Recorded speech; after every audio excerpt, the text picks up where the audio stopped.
Vi har haft rigtig mange forespørgsler på, hvordan man lægger grip tape på et board, så i dag vil jeg vise jer, hvordan vi gør det på den nemmeste måde hernede. Alt du skal bruge, det er en fil og en hobbykniv. Jeg vil i dag lægge grip tape på lad os tage ham her. Et element marker shoes på. Der er som regel næsten altid plastik på et skateboard. Det skal selvfølgelig af.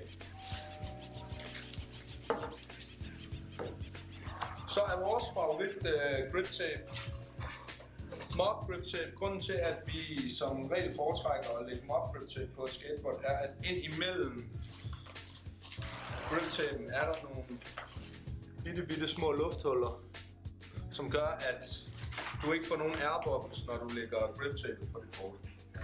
Måden du gør det på, du prøver så vidt som muligt at ramme midten, og så lige så stille lægge den ned hele vejen.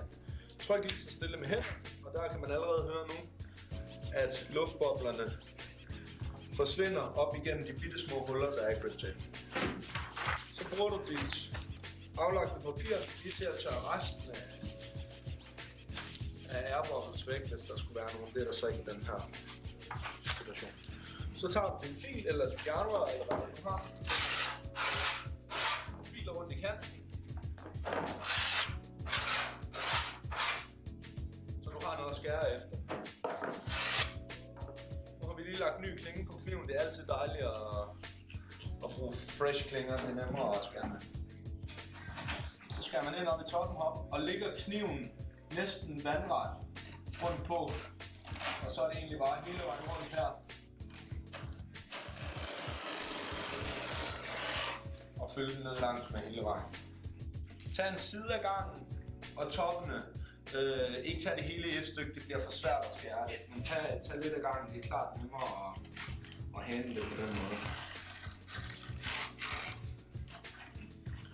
Gem stykkerne, som du har skåret af her til senere brug.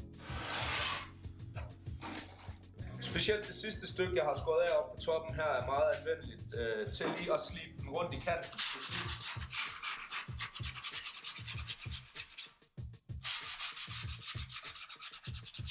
Ved at du gør det, så lukker man ligesom af for, at der ikke kan komme noget ind under, og grip tapen ikke åbner sig efterfølgende.